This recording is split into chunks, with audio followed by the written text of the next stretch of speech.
ಹರೇ ರಾಮ. ಸಮಸ್ತ ವೀಕ್ಷಕರಿಗೆ ಕಲ್ಪನಾತೀತ ವಾಹಿನಿಗೆ ಸ್ವಾಗತ. ನಮ್ಮ ವಾಹಿನಿಗೆ ಸಬ್ಸ್ಕ್ರೈಬ್ ಆಗದೇ ಇರುವವರು ತಕ್ಷಣ ಸಬ್ಸ್ಕ್ರೈಬ್ ಮಾಡಿ. ಕಾಲಕಾಲಕ್ಕೆ ಕಾರ್ಯಕ್ರಮಗಳ ಮಾಹಿತಿಗಾಗಿ ಬೆಲ್ ಐಕಾನನ್ನು ಕ್ಲಿಕ್ ಮಾಡಿ.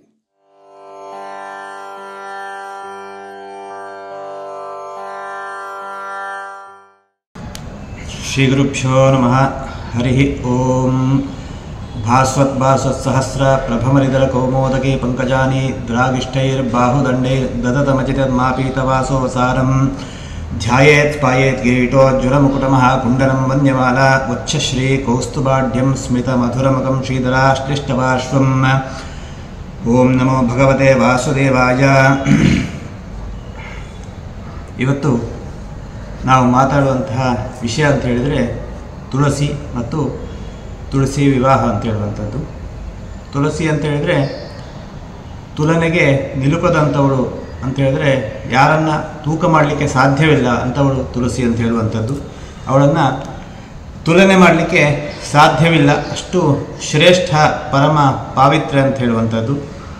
ಹಾಗೆ ನರಕಾಸುರನ ವಧೆಯ ನಂತರದಲ್ಲಿ ಆ 16,000 ಜನ ಹೆಣ್ಣು ಮಕ್ಕಳನ್ನು ಭಗವಂತ ಶ್ರೀಕೃಷ್ಣ ಪರಮಾತ್ಮ ಬಿಡಿಸಿಕೊಂಡು ಬಂದಂತಹ ದಿನದಿಂದ ಮರುದಿನದಿಂದ ಪ್ರಾರಂಭ ಮಾಡಿ ಆ ಕಾರ್ತಿಕ ಮಾಸ ಪರ್ಯಂತವಾಗಿ ದೀಪಗಳನ್ನು ಬೆಳಗಿ ಆ ಭಗವಂತನಿಗೆ ಕೃತಜ್ಞತೆಯನ್ನು ಸಲ್ಲಿಸುವಂತಹ ಆ ಕೆಲಸವನ್ನು ದೀಪಾವಳಿ ಅದರ ನಂತರ ಕಾರ್ತಿಕ ಮಾಸದಲ್ಲಿ ಮಾಡಲಾಗುವುದು.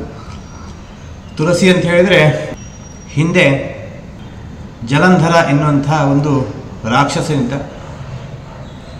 ಇಂದ್ರ ಮತ್ತು ಬೃಹಸ್ಪತಿ ಇಬ್ಬರು ಒಮ್ಮೆ ದೇವಲೋಕಕ್ಕೆ ಹೋಗ್ತಾ ಇರುವಂತಹ ಸಂದರ್ಭದಲ್ಲಿ ಶಿವ ಮಾರುವೇಷದಲ್ಲಿ ಒಂದು ಸನ್ಯಾಸಿಯ ವೇಷದಲ್ಲಿ ಬಂದು ದಾರಿಯ ಮಧ್ಯದಲ್ಲಿ ಕುಳಿತುಕೊಂಡಿರುವಾಗ ಬಂದಿದ್ದು ಶಿವ ಎನ್ನುವಂಥದ್ದನ್ನು ಅರಿತಂತಹ ದೇವಗುರು ಅಂತಹ ಬೃಹಸ್ಪತಿ ಸುಮ್ಮನಿರ್ತಾನೆ. ಆದರೆ ಇಂದ್ರ ತನ್ನ ಅಧಿಕಾರದ ಮತದಿಂದ ಆ ಸನ್ಯಾಸಿಯ ಒಟ್ಟಿಗೆ ಯುದ್ಧಕ್ಕೆ ಹೋಗುವಾಗ ಅಥವಾ ಅವನನ್ನು ಕೆಣಕುವಾಗ ಶಿವನ ಕೋಪಕ್ಕೆ ತುತ್ತಾಗ್ತಾನೆ ಅಂತ ಹೇಳುವಂಥದ್ದು.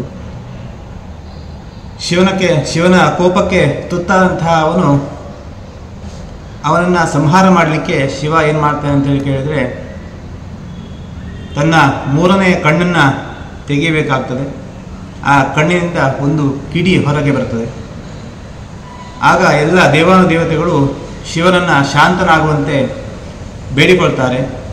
ದೇವತೆಗಳ ಮನವಿಗೆ ಒಪ್ಪಿಕೊಂಡಂತಹ ಶಿವ ಶಾಂತನಾಗ್ತಾನೆ. ತನ್ನ ಕಣ್ಣಿನಿಂದ ಬಂದಂತಹ ಕಿಡಿಯನ್ನು ಸಮುದ್ರದ ಕಡೆಗೆ ತಿರುಗಿಸ್ತಾನೆ. ಆ ಕಿಡಿ ಸಮುದ್ರದಲ್ಲಿ ಬೀಳ್ತದೆ. ಆ ಸಮುದ್ರದಲ್ಲಿ ಬಿದ್ದಂತಹ ಕಿಡಿ ಜಲಂಧರ ಎನ್ನುವಂತಹ ಒಂದು ರಾಕ್ಷಸನಾಗಿ ಜನ್ಮವನ್ನು ತಾಳ್ತಾನೆ. ಜಲಂಧರ ಜಲವನ್ನು ಧರಿಸಿದಂಥವನು, ಜಲದಿಂದ ಬಂದವನು ಅಂತೇಳಿ ಹೇಳುವಂಥವನು. ಹಾಗೆ ವೃಂದ ಎನ್ನುವಂತಹ ಒಂದು ರಾಕ್ಷಸನ ಮಗಳು ಮಹಾ ಪರಮ ವಿಷ್ಣು ಭಕ್ತಿಯಾಗಿರುವಂಥವಳು. ಅವಳು ಸದಾಕಾಲ ವಿಷ್ಣುವಿನ ಅನುಗ್ರಹಕ್ಕೋಸ್ಕರವಾಗಿ ವಿಷ್ಣು ಜಪವನ್ನು ಮಾಡ್ತಾ ಇರ್ತಾಳೆ. ಮುಂದೆ ಆ ವಿಷ್ಣು ಭಕ್ತೆಯಾದಂತಹ ವೃಂದಾಳನ್ನು ಜಲಂಧರ ಎನ್ನುವಂತಹ ರಾಕ್ಷಸನಿಗೆ ಮದುವೆಯನ್ನು ಮಾಡಿಕೊಡ್ತಾರೆ.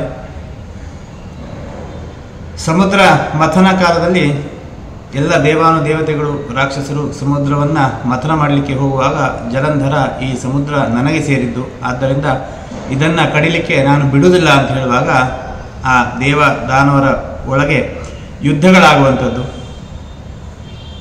ಆ ಯುದ್ಧದಲ್ಲಿ ಜಲಂಧರನನ್ನು ಕೊಲ್ಲುವಂತೆ ಮಹಾವಿಷ್ಣುವಿಗೆ ದೇವತೆಗಳು ದೂರನ್ನು ಕೊಡ್ತಾರೆ.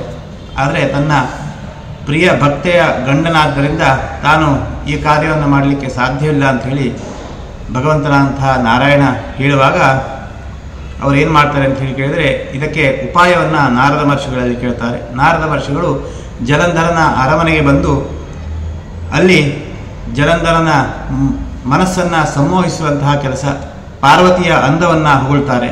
ಇದನ್ನು ಕೇಳಿದಂತಹ ಜಲಂಧರನ ಮನಸ್ಸು ವಿಚಲಿತವಾಗ್ತದೆ. ಹಾಗೆ ಆ ಜಲಂಧರ ತಾನು ಹುಟ್ಟಿದ್ದು ಶಿವನ ಅಂಶದಿಂದ ಆದರೂ ಸಹ ತನ್ನ ತಾಯಿಯ ಸಮಾನವಾದಂತಹ ಪಾರ್ವತಿಯನ್ನು ಮೋಹಿಸಲಿಕ್ಕೆ ಕೈಲಾಸ ಪರ್ವತಕ್ಕೆ ಹೋಗ್ತಾನೆ. ಹೋದಂತಹ ಅವನು ಪಾರ್ವತಿಯನ್ನು ಮೋಹಿಸಲಿಕ್ಕೆ ಹೋಗುವಾಗ ಪಾರ್ವತಿ ಬೇರೆ ಬೇರೆಯ ರೀತಿಯಿಂದ ಕೇಳಿಕೊಳ್ತಾರೆ.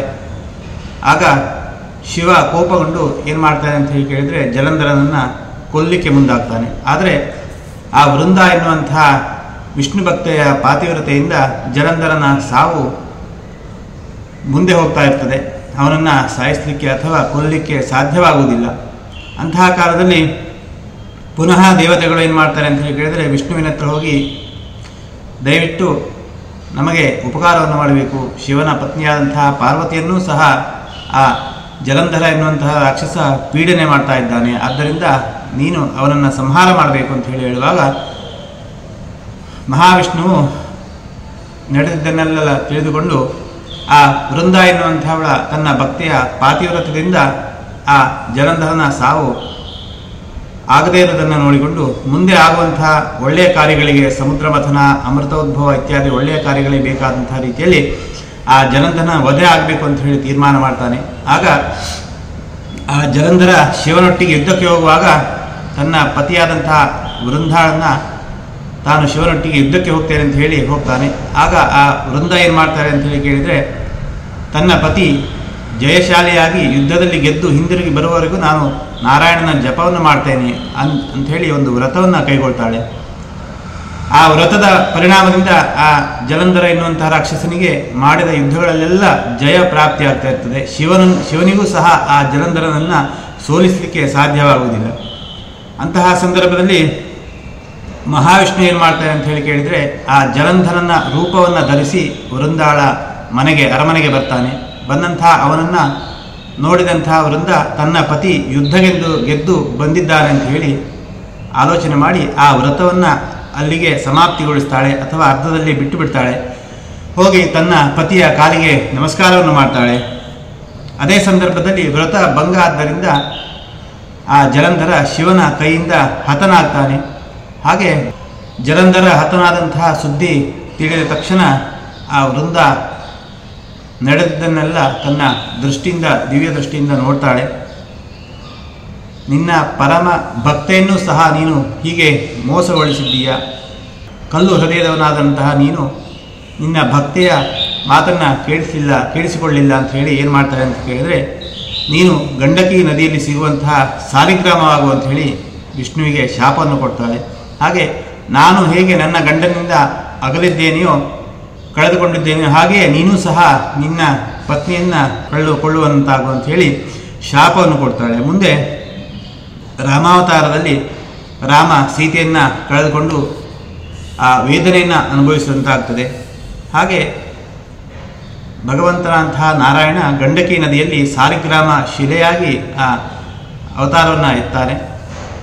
ಮುಂದೆ ಆ ಮಹಾವಿಷ್ಣು ಹೇಳ್ತಾನೆ, ಆ ವೃಂದೆಯನ್ನು ಸಮಾಧಾನಪಡಿಸ್ತಾ ಹೇಳ್ತಾನೆ, ಇದೆಲ್ಲ ಆಗಿದ್ದು ಲೋಕ ಕಲ್ಯಾಣಕ್ಕೋಸ್ಕರವಾಗಿ ಅಮೃತೋದ್ಭವ ಆಗಬೇಕು. ಬೇರೆ ಬೇರೆ ಅಂತಹ ಆ ಕಾಮಧೇನು, ಕಲ್ಪವೃಕ್ಷ ಇತ್ಯಾದಿ ಎಲ್ಲವೂ ಸಹ ಸಮುದ್ರ ಮಥನದಿಂದ ಆಗಮಿಸುವಂಥದ್ದು. ಆದ್ದರಿಂದ ದೇವ ಕಾರ್ಯಕ್ಕೆ ಈ ಒಳ್ಳೆಯ ಕೆಲಸವನ್ನು ಮಾಡಿದಂತಹ, ಇದನ್ನು ತ್ಯಾಗ ಮಾಡಿದಂತಹ ನಿನ್ನನ್ನು ಜಗತ್ತು ಯಾವತ್ತೂ ಮರೆಯುವುದಿಲ್ಲ. ಹಾಗಾಗಿ ನಾನು ಸಾಲಿಗ್ರಾಮ ಶಿಲೆಯಾದರೂ ಸಹ ಸದಾಕಾಲ ನನಗೆ ನೀನೇ ಅತ್ಯಂತ ಪ್ರಿಯ ಭಕ್ತಳು ಅಂತ ಹೇಳ್ತಾನೆ. ಆ ವೃಂದ ಏನು ಮಾಡ್ತಾಳೆ ಅಂತೇಳಿ ಕೇಳಿದರೆ ತನ್ನ ಪತಿಯ ಚಿತೆಗೆ ಹಾರಿ ಪ್ರಾಣವನ್ನು ಬಿಡ್ತಾಳೆ. ಹಾಗೆ ಅವಳ ಅಸ್ಥಿಯನ್ನು ಸಮುದ್ರದಲ್ಲಿ ವಿಸರ್ಜನೆಯನ್ನು ಮಾಡ್ತಾರೆ. ಮುಂದೆ ಸಮುದ್ರ ಮಥನ ಕಾಲದಲ್ಲಿ ಆ ವೃಂದ ಬೇರೆ ಬೇರೆಯಂತಹ ಕಾಮಧೇನು, ಕಲ್ಪವೃಕ್ಷ, ಹಾಗೆ ವಿಷ ಇತ್ಯಾದಿ ಎಲ್ಲವೂ ಸಹ ಬರುವಾಗ, ಲಕ್ಷ್ಮೀ ಬರುವಾಗ ಆ ತುಳಸಿಯು ಸಹ ಸಮುದ್ರದಿಂದ ಎದ್ದು ಬರ್ತಾಳೆ. ಪ್ರಸೀದ ತುಳಸಿ ದೇವಿ ಪ್ರಸೀದ ಹರಿವಲ್ಲಭೆ ಕ್ಷೀರೋದ ಮತನೋದ್ಭೂತೆ ತುಳಸಿ ತ್ವಾಂ ನಮಾಮ್ಯಹಂ ಅಂತೇಳಿ ಆ ಕ್ಷೀರ ಸಮುದ್ರದಿಂದ ಎದ್ದು ಬಂದಂತಹ ತುಳಸಿ ಭಗವಂತನಂತಹ ನಾರಾಯಣನಿಗೆ ಅತ್ಯಂತ ಪ್ರಿಯವಾದಂಥವಳು. ತುಳಸಿ ಯಾಕೆ ಅಷ್ಟು ಪರಮ ಪವಿತ್ರ ಅಂತ ಹೇಳಿ ಕೇಳಿದರೆ, ಯನ್ಮೂಲೆ ಸರ್ವತೀರ್ಥಾನಿ ಯನ್ಮಧ್ಯೆ ಸರ್ವದೇವತಾ ಯದಗ್ರೇ ಸರ್ವವೇದಾಶ್ಚ ತುಳಸಿ ತ್ವಾಂ ನಮಾಮ್ಯಹಂ ಅಂತೇಳಿ. ಅಂದರೆ ತುಳಸಿಯ ಬುಡದಲ್ಲಿ ಎಲ್ಲ ದೇವ ನದಿಗಳು, ಹಾಗೆ ತುಳಸಿ ಗಿಡದ ಮಧ್ಯದಲ್ಲಿ ಎಲ್ಲ ದೇವತೆಗಳು ಮತ್ತು ಅಗ್ರದಲ್ಲಿ ಅಂದರೆ ತುದಿಯಲ್ಲಿ 4 ವೇದಗಳು ಸಹ ಪ್ರತಿಷ್ಠಾಪನೆ ಆಗಿರುವಂಥದ್ದು. ಅಂತಹ ಪರಮ ಪವಿತ್ರವಾದಂತಹ ತುಳಸಿಯನ್ನು ಈ ಕಾರ್ತಿಕ ಮಾಸದಲ್ಲಿ ವಿಶೇಷವಾಗಿ ದೀಪಗಳಿಂದ ಅಲಂಕೃತಗೊಳಿಸಿ ಮುಂದೆ ಉತ್ಥಾನ ದ್ವಾದಶಿಯ ದಿವಸ ನಾರಾಯಣ ದೇವರಿಗೆ ಮದುವೆಯನ್ನು ಕೊಡಲಾಗ್ತದೆ. ಉತ್ಥಾನ ದ್ವಾದಶಿ ಅಂತ ಹೇಳಿದರೆ ಭಗವಂತನನ್ನು ಯೋಗ ನಿದ್ರೆಯಿಂದ ಎಬ್ಬಿಸುವಂತಹ ದಿವಸ. ಆಷಾಢ ಮಾಸ ಶುಕ್ಲ ಪಕ್ಷ ಏಕಾದಶಿಯ ದಿವಸದಂದು ಯೋಗ ನಿದ್ರೆಗೆ ಜಾರಿದಂತಹ ವಿಷ್ಣು 4 ತಿಂಗಳ ಕಾಲ ಆ ಯೋಗ ನಿದ್ರೆಯನ್ನು ಮಾಡಿ ಇವತ್ತಿನ ದಿವಸ ಆ ಉತ್ಥಾನ ದ್ವಾದಶಿಯ ದಿವಸ ಅವನನ್ನು ಎಬ್ಬಿಸುವಂಥದ್ದು. ಹೇಗೆ ಎಬ್ಬಿಸುವಂಥದ್ದು ಅಂತೇಳಿ ಕೇಳಿದರೆ, ಉತ್ತಿಷ್ಠೋತ್ತಿಷ್ಠ ಗೋವಿಂದ, ಉತ್ತಿಷ್ಠ ಗರುಡಧ್ವಜ, ಉತ್ತಿಷ್ಠ ಕಮಲಾಕಾಂತ, ತ್ರೈಲೋಕ್ಯಂ ಮಂಗಲಂ ಕುರು. ಉತ್ತಿಷ್ಠೋತ್ತಿಷ್ಠ ಗೋವಿಂದ, ಗೋವಿಂದ ನಾರಾಯಣ ಎದ್ದೇಳು, ತ್ರೈಲೋಕ್ಯಂ ಮಂಗಲಂ ಕುರು, 3 ಲೋಕಕ್ಕೂ ಒಳ್ಳೆಯದನ್ನು ಮಾಡು ಅಂತ ಹೇಳುವಂಥದ್ದು. ಉತ್ತಿಷ್ಠೋತ್ತಿಷ್ಠ ಗೋವಿಂದ ತ್ಯಜ ನಿದ್ರಾಂ ಜಗತ್ಪತೆ ಅಂತ ಹೇಳಿ, ಅಂದರೆ ನಿದ್ದೆಯನ್ನು ತ್ಯಜಿಸು ಜಗತ್ತಿನ ಒಡೆಯ. ತ್ವಯಿಸುತ್ತೆ ಜಗತ್ಸುಪ್ತಿ ಉತ್ತಿತೆ ಪ್ಯುತ್ಥಿತೆನ್ ಜಗತ್ತು, ಅಂದರೆ ನೀನು ಮಲಗಿದರೆ ಇಡೀ ಜಗತ್ತು ಮಲಗ್ತದೆ, ಆದ್ದರಿಂದ ನೀನು ಎದ್ದೇಳು, ಭಕ್ತರನ್ನು ಅನುಗ್ರಹಿಸು ಅಂತ ಹೇಳುವಂಥದ್ದು. ಅಂತಹ ತುಳಸಿಯನ್ನು ದಾಮೋದರ ಎನ್ನುವಂಥವನಿಗೆ ಮದುವೆಯನ್ನು ಮಾಡಿಕೊಡಲಾಗ್ತದೆ. ಯಾಕೆ ದಾಮೋದರನನ್ನೇ ಮದುವೆ ಆಗಬೇಕು ಅಂತ ಹೇಳಿ ಕೇಳಿದರೆ, ವಿಷ್ಣುವಿಗೆ ಬೇರೆ ಬೇರೆ ಅಂತಹ ಹೆಸರು ಇರ್ತದೆ. ನಾರಾಯಣ ಅಂತ ಹೇಳಿ, ವಾಸುದೇವ, ಗೋವಿಂದ, ಹಾಗೆ ಬೇರೆ ಬೇರೆ ಅಂತಹ ಹೆಸರುಗಳಿದ್ದರೂ ಸಹ ದಾಮೋದರನನ್ನೇ ಯಾಕೆ ಮದುವೆ ಮಾಡಿಕೊಡ್ತಾರೆ ಅಂತ ಹೇಳಿ ಕೇಳಿದರೆ, ದಾಮ ಅಂತ ಹೇಳಿದರೆ ಹಗ್ಗ ಅಂತ ಹೇಳುವಂಥದ್ದು, ಉದರ ಅಂತ ಹೇಳಿದರೆ ಹೊಟ್ಟೆ ಅಂತ ಹೇಳುವಂಥದ್ದು. ಕೃಷ್ಣ ಸಣ್ಣದಿರುವಾಗ ಅವನ ಚೇಷ್ಟೆಗಳನ್ನು ತಡೆಯಲಿಕ್ಕಾಗದೆ ಆ ಯಶೋದೆ ಏನು ಮಾಡ್ತಾಳೆ ಅಂತ ಹೇಳಿ ಕೇಳಿದರೆ, ಅವನನ್ನು ಒಂದು ನೆಲ್ಲಿಯ ಮರಕ್ಕೆ ಕಟ್ಟಿ ಹಾಕ್ತಾಳೆ. ಹೊಟ್ಟೆಗೆ ಹಗ್ಗವನ್ನು ಬಿಗಿದು ನೆಲ್ಲಿಯ ಮರಕ್ಕೆ ಕಟ್ಟಿ ಹಾಕ್ತಾಳೆ. ಆ ನೆಲ್ಲಿಯ ಮರದಿಂದ ಆ ಯಕ್ಷರಿಗೆ ಹಾಗೆ ಅವರಿಗೆಲ್ಲ ಶಾಪ ಇದ್ದವರಿಗೆಲ್ಲ ಶಾಪ ವಿಮೋಚನೆಯನ್ನು ಭಗವಂತ ನಾರಾಯಣ ಕೊಡ್ತಾನೆ. ಆದ್ದರಿಂದ ನಾನು ನೆಲ್ಲಿಯ ಮರದ ಪ್ರತೀಕ ಅಂತ ಹೇಳಿ ಆ ದಾಮೋದರ ಹೇಳ್ತಾನೆ. ದಾಮ ಉದರ, ಹಾಗೆ ದಾಮೋದರ ಎನ್ನುವಂತಹ ಹೆಸರು, ಹೊಟ್ಟೆಗೆ ಹಗ್ಗವನ್ನು ಕಟ್ಟಿಕೊಂಡಂಥವನು ಅಂತ ಹೇಳುವಂಥದ್ದು. ಅಂತಹ ಮಹಾವಿಷ್ಣು ಸ್ವರೂಪದಂತಹ ಆ ನೆಲ್ಲಿಯ ಮರವನ್ನು ತಂದು ತುಳಸಿಗೆ ವಿವಾಹವನ್ನು ಮಾಡಲಾಗ್ತದೆ. ಹಾಗೆ ಭಗವತಿಯನ್ನು ವಿವಾಹ ಮಾಡಿಕೊಟ್ಟು ಮಂಗಲವನ್ನು ಆ ಅಷ್ಟಕವನ್ನೆಲ್ಲ ಹಾಡಿ ಭಗವಂತನನ್ನು ಹೇಳಲಾಗ್ತದೆ. ಏನಂತ ಹೇಳಿದರೆ, ಬ್ರಹ್ಮಲೋಕಂ ಜಿಗೀಷಿಯ ಅಂತ ಹೇಳಿ ಇವಳನ್ನು ಕರೆದುಕೊಂಡು ನೀನು ಬ್ರಹ್ಮಲೋಕಕ್ಕೆ ಹೋಗು ಅಂತ ಹೇಳುವಂಥದ್ದು. ಅಲ್ಲಿಂದ ಆ ತುಳಸಿಯ ಮದುವೆ ಎನ್ನುವಂಥದ್ದು ನಾರಾಯಣ ದೇವರಿಗೆ, ತುಳಸಿ ಎನ್ನುವಂಥದ್ದು ಸಾಲಿಗ್ರಾಮಕ್ಕೆ ಹಾಗೆ ನಾರಾಯಣ ದೇವರಿಗೆ ಅತ್ಯಂತ ಪ್ರಿಯವಾದಂಥವಳು. ಅಂತಹ ತುಳಸಿಯ ನಾಮ ಸಂಕೀರ್ತನೆಯನ್ನು, ಭಜನೆಯನ್ನು, ಹಾಗೆ ಬೇರೆ ಬೇರೆ ಅಂತಹ ರೀತಿಯಿಂದ ತುಳಸಿಯನ್ನು ಆ ದಿವಸ ಕಾರ್ತಿಕ ಮಾಸ ಪರ್ಯಂತವಾಗಿ ಆರಾಧನೆ ಮಾಡ್ತಾರೆ. ಹಾಗೆ ಉತ್ಥಾನ ದ್ವಾದಶಿಯ ತಿಥಿಯಂದು ದಾಮೋದರನಿಗೆ ವಿವಾಹವನ್ನು ಮಾಡಿಕೊಟ್ಟು ಅವರಿಬ್ಬರನ್ನು ಬ್ರಹ್ಮಲೋಕಕ್ಕೆ ಕಳಿಸ್ತಾರೆ. ಅಲ್ಲಿಂದ ಪುನಃ ಎಲ್ಲ ಜಗತ್ತನ್ನು ಆಶೀರ್ವಾದ ಮಾಡಲಿ ಅಂತ ಹೇಳುವಂಥದ್ದು ಆ ವಿವಾಹದ ಆಶಯ. ಸತ್ಯ ಸಂತು ಯಜಮಾನಸ್ಯ ಕಾಮಾಹ.